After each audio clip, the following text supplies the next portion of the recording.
Ada sebuah damai dan rasa aman di dalam hati saya ketika saya merenungkan ayat firman Tuhan ini, bahwa kita tidak perlu takut menghadapi kematian. Secara jasmani, hidup kita selesai di bumi, tapi kita akan tetap hidup bersama dengan Bapa di dalam kekekalan nanti.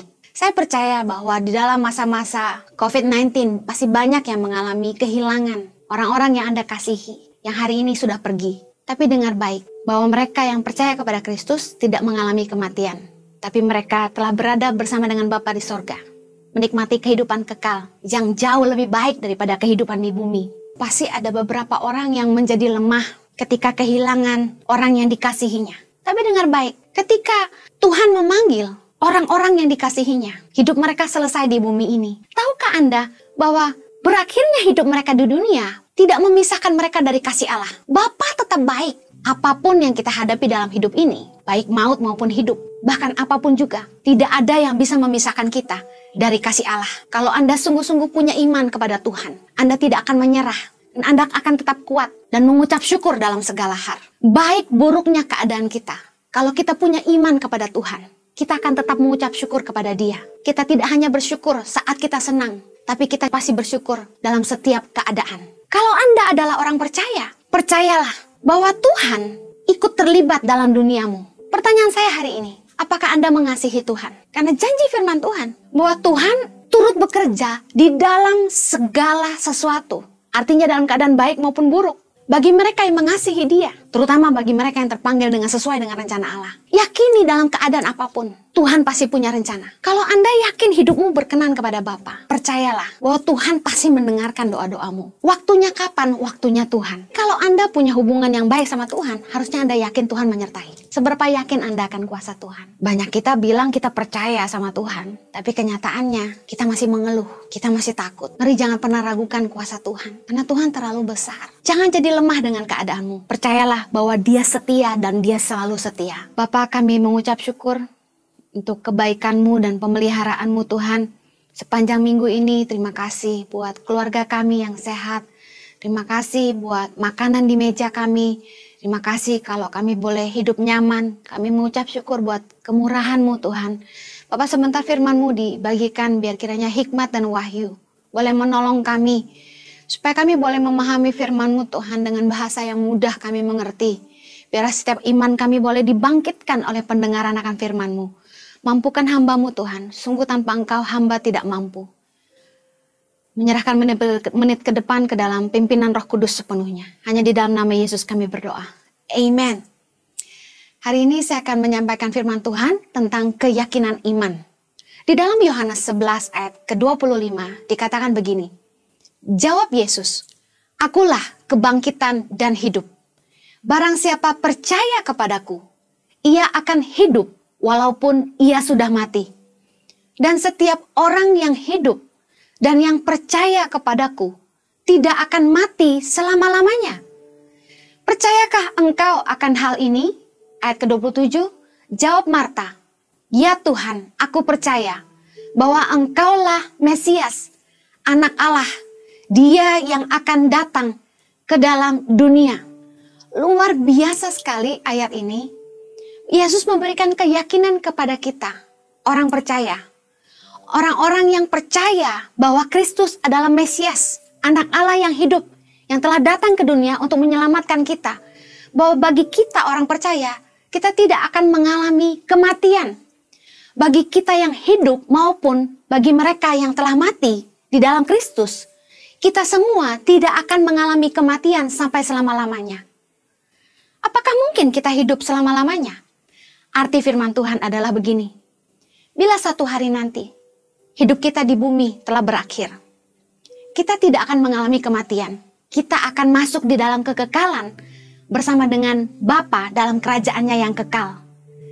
Ada sebuah damai dan rasa aman di dalam hati saya ketika saya merenungkan ayat firman Tuhan ini, bahwa kita tidak perlu takut menghadapi kematian. Secara jasmani, hidup kita selesai di bumi, tapi kita akan tetap hidup bersama dengan Bapa di dalam kekekalan nanti. Saya percaya bahwa di dalam masa-masa COVID-19 pasti banyak yang mengalami kehilangan orang-orang yang Anda kasihi, yang hari ini sudah pergi. Tapi dengar baik, bahwa mereka yang percaya kepada Kristus tidak mengalami kematian, tapi mereka telah berada bersama dengan Bapa di sorga, menikmati kehidupan kekal, yang jauh lebih baik daripada kehidupan di bumi. Tahukah Anda bahwa tidak ada yang dapat memisahkan kita dari kasih Allah?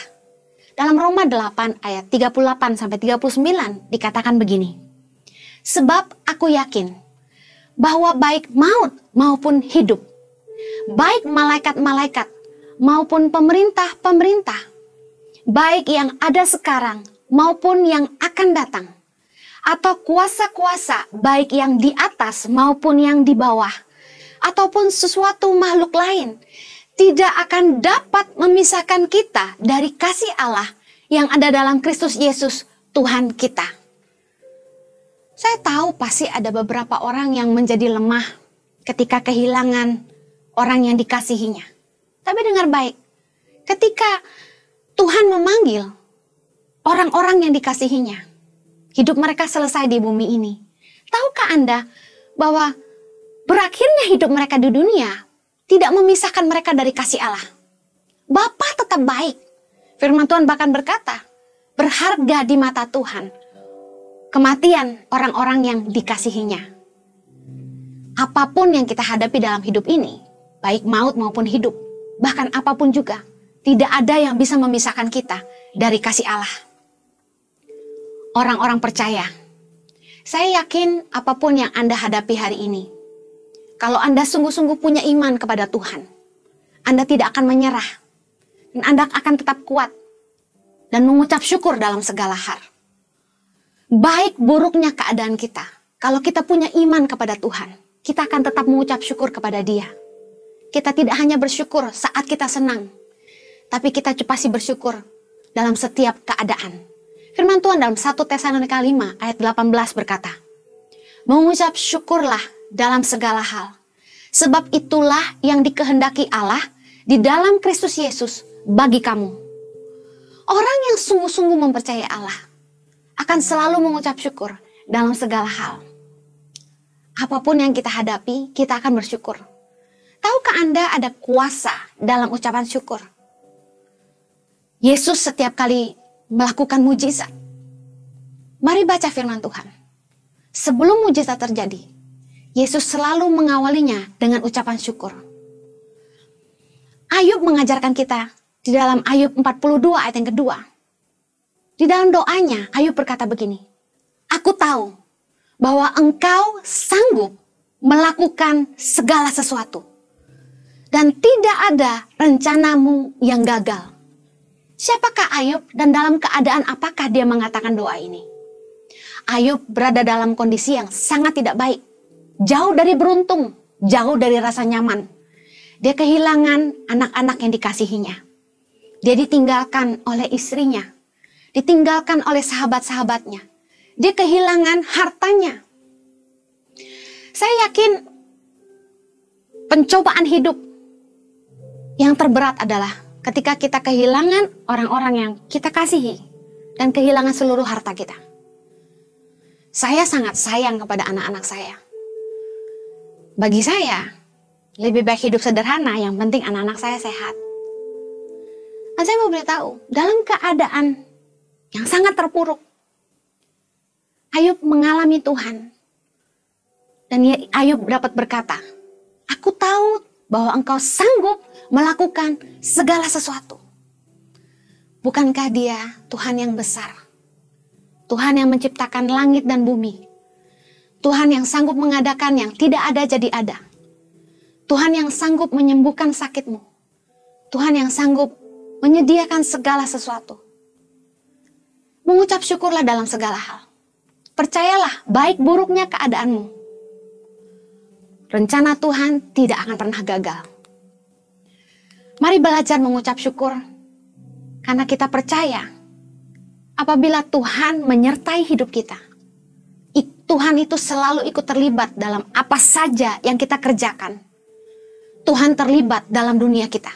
Roma 8 ayat 28 berkata, kita tahu sekarang bahwa Allah turut bekerja dalam segala sesuatu untuk mendatangkan kebaikan bagi mereka yang mengasihi Dia, yaitu bagi mereka yang terpanggil sesuai dengan rencana Allah. Mari miliki iman. Kalau Anda adalah orang percaya, percayalah bahwa Tuhan ikut terlibat dalam duniamu. Pertanyaan saya hari ini, apakah Anda mengasihi Tuhan? Karena janji firman Tuhan bahwa Tuhan turut bekerja di dalam segala sesuatu. Artinya dalam keadaan baik maupun buruk. Bagi mereka yang mengasihi Dia. Terutama bagi mereka yang terpanggil dengan sesuai dengan rencana Allah. Yakini dalam keadaan apapun, Tuhan pasti punya rencana. Mari belajar dari Yusuf. Di dalam Kejadian 50 ayat ke-20, Yusuf berkata kepada kakak-kakaknya. Yusuf berkata begini, memang kamu telah mereka-rekakan yang jahat terhadap aku, tetapi Allah telah mereka-rekakannya untuk kebaikan. Mungkin keadaan kita hari ini gak enak. Tapi percayalah, Tuhan sedang mengerjakan sesuatu untuk mendatangkan hanya kebaikan bagi hidupmu. Mari bersyukurlah. Apakah kita gak boleh mengeluh, Bu Heni? Boleh. Tapi dengar baik.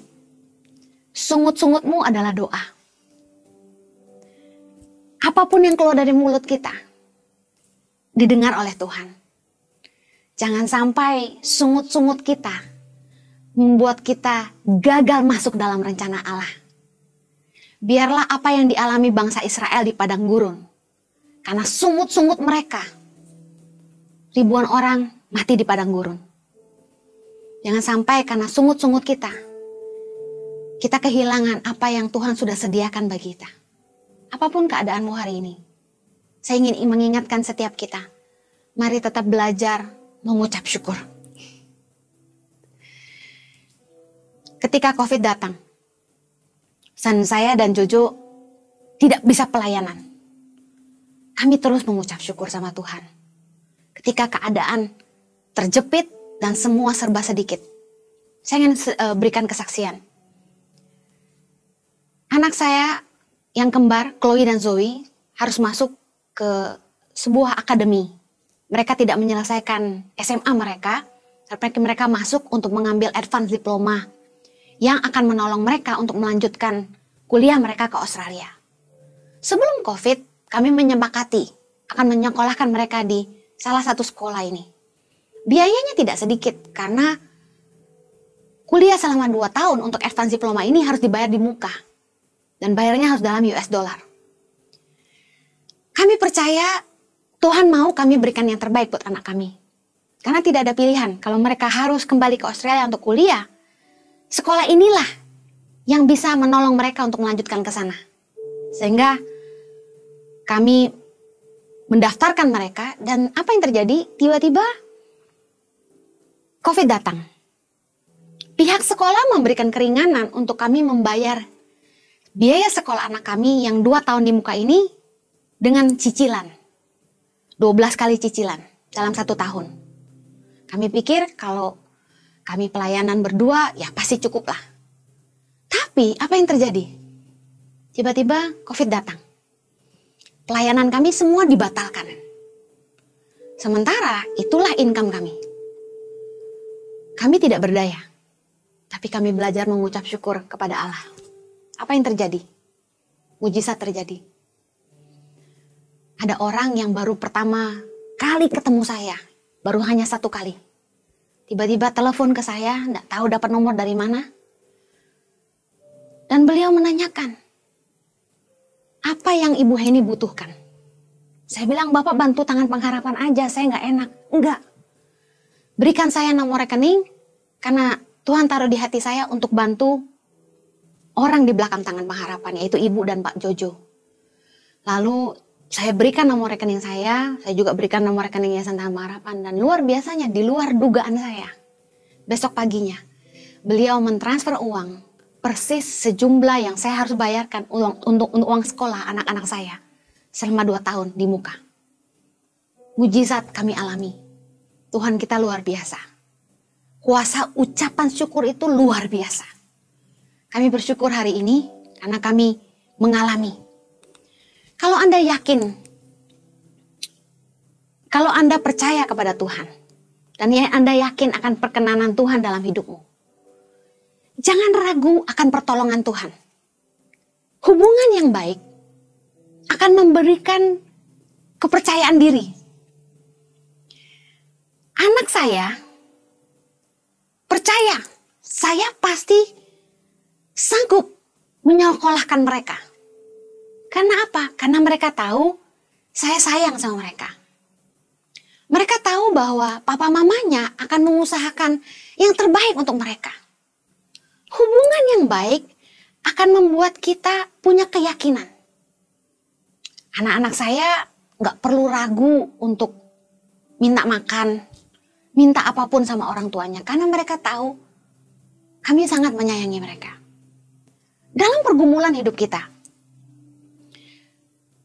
mari introspeksi keberadaan kita di hadapan Tuhan. Bagaimana hubungan kita dengan Tuhan? Apakah kita punya hubungan yang baik? Karena kalau kita punya hubungan yang baik sama Tuhan, kita pasti percaya bahwa Tuhan pasti berkenan kepada hidup kita dan menjawab doa kita.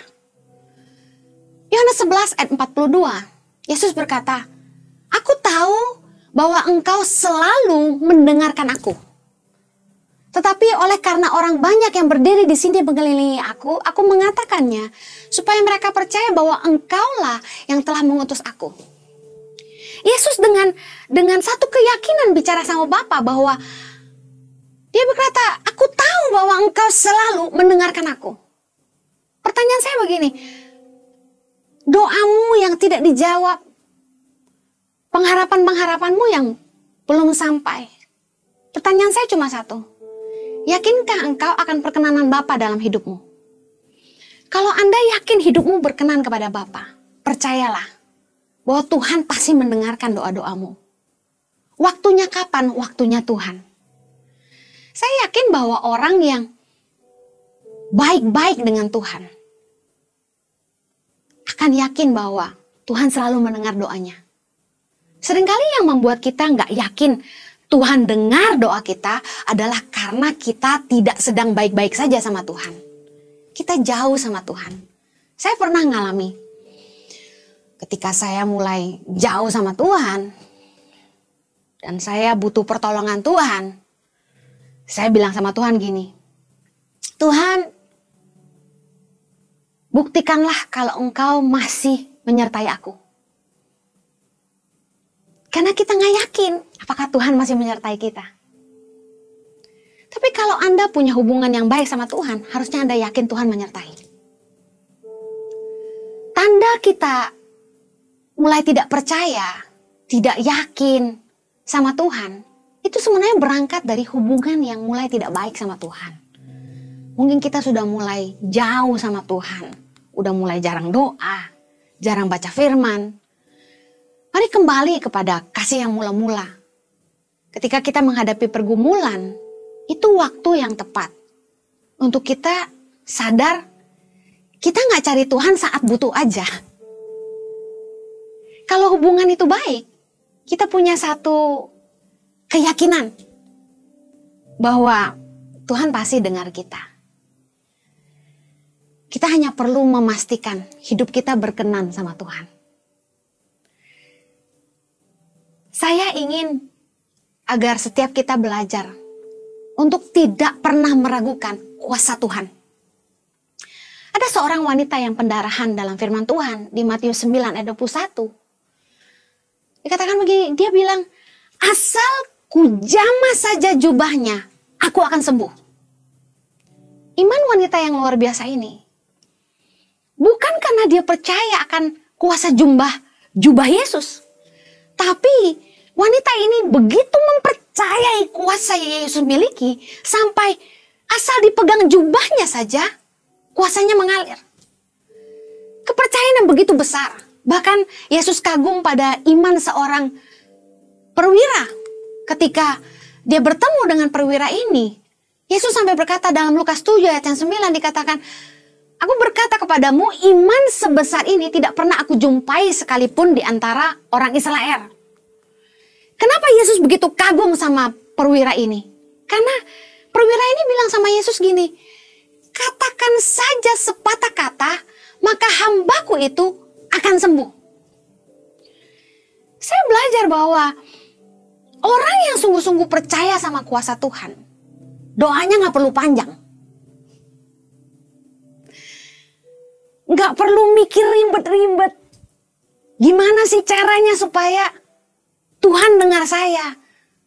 Kalau kita sungguh-sungguh yakin akan kuasa Tuhan. Saya cuma pernah bilang gini sama Tuhan. Tuhan, kalau Engkau berkenan menolong aku, terlalu mudah bagimu. Seberapa yakin Anda akan kuasa Tuhan? Banyak kita bilang kita percaya sama Tuhan, tapi kenyataannya kita masih mengeluh. Kita masih takut. Mari jangan pernah ragukan kuasa Tuhan. Karena Tuhan terlalu besar. Memasuki tahun 2020 ini, saya mengalami kemurahan Tuhan yang terlalu luar biasa untuk diucapkan. Terlalu banyak yang saya bisa ceritakan. Saya mau kasih tahu, lebih dari semua yang kita butuhkan dalam hidup ini, kita butuh Tuhan. Hanya kuasa Tuhan yang sanggup menolong kita. Saya selalu belajar nggak ngandelin manusia. Saya juga nggak berani mengandalkan diri sendiri. Saya hanya belajar mengandalkan Tuhan. Tuhan yang maha besar, Tuhan yang sanggup lakukan segala sesuatu, yang tidak ada mustahil bagi Dia. Firman Tuhan berkata dalam Yohanes 11:40, jawab Yesus, bukankah sudah kukatakan kepadamu, jikalau engkau percaya, engkau akan melihat kemuliaan Allah. Saya pegang ayat ini. Dikatakan jikalau engkau percaya, engkau akan melihat kemuliaan Allah. Seberapa percaya Anda kepada Dia? Saya terlalu yakin bahwa Tuhan sanggup menolong setiap kita, apapun pergumulanmu. Saya yakin masa-masa ini adalah masa yang sulit buat kita semua, bukan hanya buat kami saja. Kalau sekedar untuk makan minum kami sekeluarga, lebih dari cukup Tuhan pelihara. Tapi saya dan Jojo harus memikirkan bagaimana kami bisa tetap menggaji 150 staf dan guru-guru di seluruh Indonesia. Bagaimana caranya kami bisa terus menolong 5.000 anak di Indonesia, baik dalam makanan bergizi dan juga pendidikan cuma-cuma. Saat ini ada 5 sekolah berasrama yang sedang progres dibangun. Saya hanya bisa terpana melihat kemurahan Tuhan yang luar biasa yang menolong kami melewati masa sulit. Jangan pernah ragu akan kuasanya. Karena kalau kita percaya, kita akan melihat kemuliaan Allah. Di penutup khotbah saya ingin bilang begini, bagi Anda yang sakit, dengar khotbah ini. Kita baca ayat ini. Ketika Yesus mendengar kabar itu, Ia berkata dalam Yohanes 11 ayat yang keempat, penyakit itu tidak akan membawa kematian, tetapi akan menyatakan kemuliaan Allah. Sebab oleh penyakit itu, anak Allah akan dimuliakan. Apapun keadaan yang sedang kau alami hari ini, kalau ada di antara saudara yang sakit, mari naikkan doamu di hadapan Tuhan. Serahkan hidupmu kepadanya. Yakini tidak ada kematian bagi mereka yang percaya kepada Dia. Katakan dengan iman ayat ini, bahwa penyakitku tidak akan membawa kematian. Tapi oleh penyakitku, anak Allah akan dimuliakan. Jangan jadi lemah dengan keadaanmu. Percayalah bahwa Dia setia dan Dia selalu setia.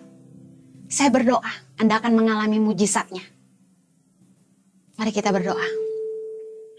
Terima kasih Tuhan. Kami sangat bersyukur buat kebaikan-Mu yang luar biasa Tuhan bagi hidup kami. Terima kasih. Di tengah masa sulit kami lihat kemurahan demi kemurahan Tuhan. Mengikuti kami dan mengejar kami Tuhan. Terima kasih. buat pemeliharaan Tuhan yang sempurna. Terima kasih buat kesetiaan-Mu yang terus menyertai kami. Terima kasih kalau Tuhan gak pernah meninggalkan kami dalam keadaan apapun. Hamba-Mu berdoa Tuhan buat saudara-saudariku yang mungkin dalam terbaring sakit hari ini. Berdoa agar bilur-bilur kuasa darah-Mu sanggup menyembuhkan mereka. Aku berdoa Tuhan, di tempat tidur mereka, Tuhan tidak tinggalkan mereka. Ada kekuatan anugerah-Mu yang menolong mereka melewati semuanya. Di dalam nama Yesus. Tuhan berdoa untuk setiap pengusaha yang saat ini mungkin sedang tertekan karena harus membayar begitu banyak gaji karyawan, menanggung biaya operasional perusahaan mereka yang tidak sedikit. Hamba mohonkan anugerah-Mu menolong mereka, mencukupi segala kebutuhan mereka. Tuhan berikan hikmat kepada mereka. Tuhan, apa yang harus mereka lakukan? Bisnis apa yang harus mereka bangun? Tuhan, tolong campur tangan-Mu dalam setiap usaha anak-anak-Mu. Juga mereka yang bekerja dan mereka membutuhkan pekerjaan. Tuhan, tolong Tuhan. Engkau tidak pernah tinggalkan mereka. Tuhan, pertemukan mereka dengan tempat pekerjaan yang terbaik. Tuhan, sediakan pekerjaan yang terbaik untuk setiap anak-anak-Mu. Kami berdoa campur tangan-Mu Tuhan, buat hidup setiap mereka. Mereka yang mengalami pergumulan dalam rumah tangga. Tuhan, hamba mohonkan pemulihan yang daripada-Mu. Tuhan, tolong supaya rumah tangga boleh dipulihkan. Hubungan ayah, ibu, anak semua dipulihkan Tuhan. Berdoa Tuhan agar kami semua boleh merasakan kasih-Mu yang luar biasa dalam keluarga kami masing-masing. Kasih-Mu yang memampukan kami mengampuni, kasih-Mu yang memampukan kami untuk saling menerima satu sama lain. Tolong anak-anak-Mu Tuhan, aku berdoa untuk setiap pergumulan mereka. Kami bersyukur buat kebaikan-Mu Tuhan. Hanya di dalam nama Yesus kami berdoa. Amen.